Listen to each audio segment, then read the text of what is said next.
that ISIS uses as part of its military strategy. So obviously the world, you could see the shock by the commentary in the different newspapers and the media around the world generally. But apart from that, there was a set of conditionalities. One was that the United States demanded a change in Iraq, and obviously those were the first set of messages that went out to Maliki, and which Maliki did not heed. And the US was very reticent in terms of a military, direct military intervention. Now, the West is conditioned now by a certain attitude towards military intervention. Right. In my reading is that particularly after the vote in the British Parliament on the intervention in Syria in September last year, when the Parliament rejected the proposal by the government that has the majority in Parliament, to assist the United States in its what was at that time something that was under consideration. Right. It was just considering an intervention. And I think that was really a changing point, that it was obvious that public opinions in the West don't want to see direct military intervention, what's being called boots on the ground. Right. Now, at the same time, the atrocities made this a very popular decision. Right. The public opinion in the United States has been supportive of President Obama's decision to direct these strikes against ISIS in Iraq, although they are critical of his general foreign policy stance. But on that specific decision, there was support. So as that movement happened, you could obviously see that there was a degree of coordination, because the EU came with a position. France and the UK took a position saying that they would provide military assistance to the Kurds, that they would provide humanitarian assistance to the Yazidis, and that they would together, there was a consensus that this ISIS project cannot be allowed to succeed. These are very important points. Right. Very, very important, because there is a strategic vision across the board. What is of concern to me in all of this is that a lot of the strategy depends on supporting the Kurdish entity, the Kurdish, what's called the regional entity. So this has its own dynamics, because it means that you're moving towards this track of empowering the Kurds more and more to become an independent state. So that's the kind of caveat I have vis-à-vis the Western strategy on what's happening in Iraq. Well, really, the key question is, what will it take to stop the IS from advancing in Iraq, advancing in Syria, and in the region? Well, it has to be a multi-pronged strategy. Right. All of these kind of things, you come at a very late point in the game and say what it's going to take. It would have been much easier if we started saying this a year from now, a year earlier. If we had started saying, and many of us have written about this, about the situation in Syria, and the dangers of supporting extremist groups in Syria. That this will have, I mean, I wrote about this many times, that if you start supporting these groups, you will have a regional spillover, because the ethnic divides go across the borders. And once you start with one part of the region, the dynamo effect will have it spill across borders and show somewhere else. But that doesn't mean that it's too late. It means that you have to have a stand. First, you need, obviously, to have a political stand. You have to say that the ISIS project is something that is anathema to Arab nationalism. It's anathema to the regional organization, the Arab League. It's anathema to the leading states in the region, and cannot be allowed to stand. And then you have to start saying, all right, now what are the military options that you have? What are the instruments you have? What are the humanitarian instruments you have? And what are the things where you want to interact with the international community? But if you absent yourself, what you end up doing is you end up becoming a spectator.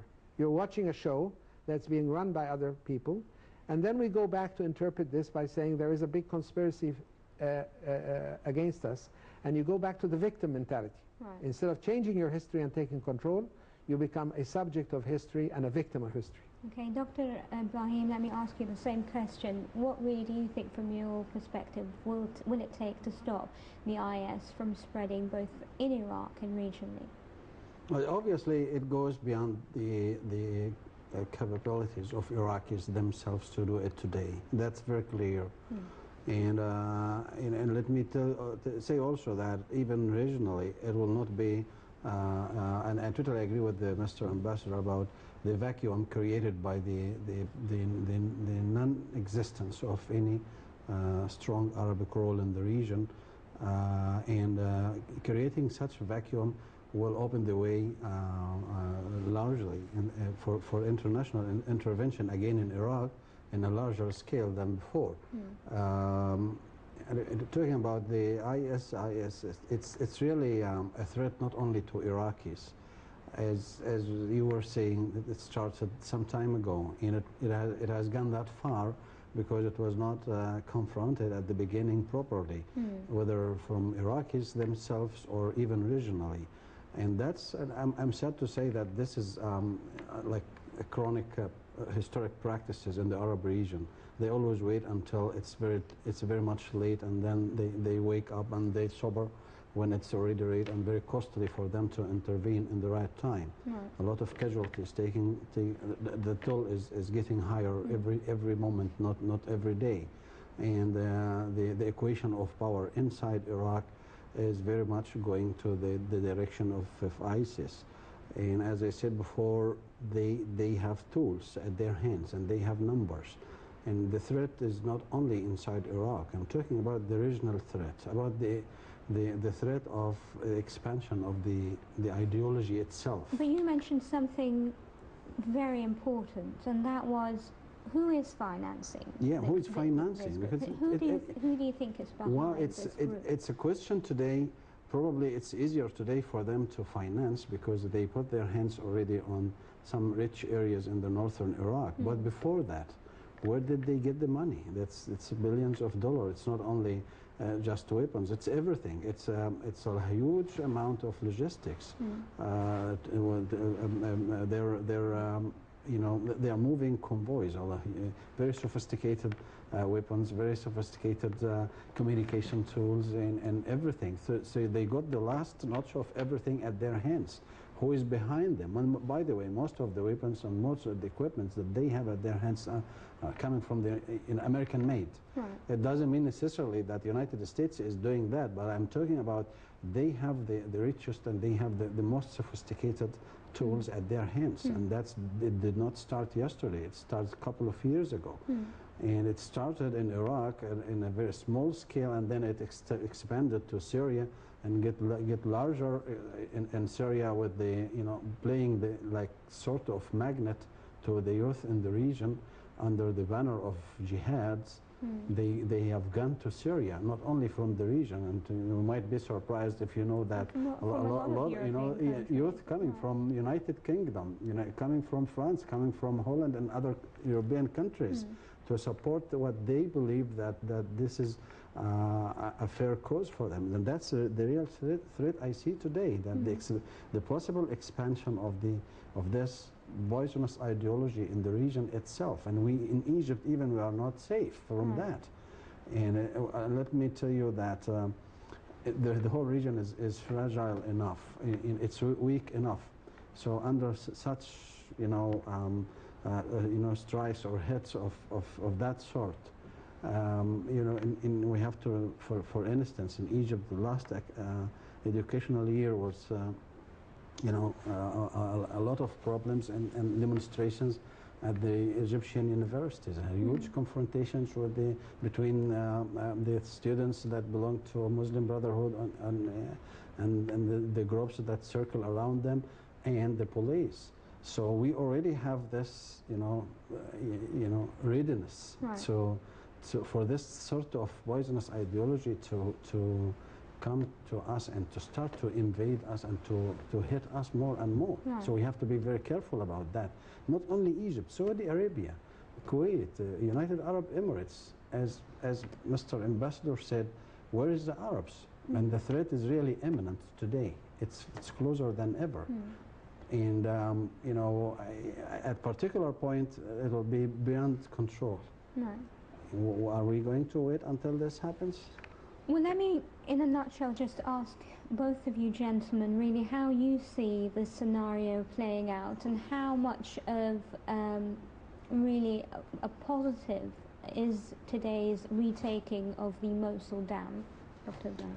Well, I tend to be optimistic, actually, but optimism is not enough. But what I used to think about in such situations is that the Iraqi people are those who are, you know, at the first level and to the last level, they are responsible for bringing peace and stability to Iraq. Okay. And in the Arab world also, every country has to play a role, you know. Ambassador Mohammed, just in a nutshell. I think we have you know, several scenarios, but one of the most possible is that of a protracted conflict. Right.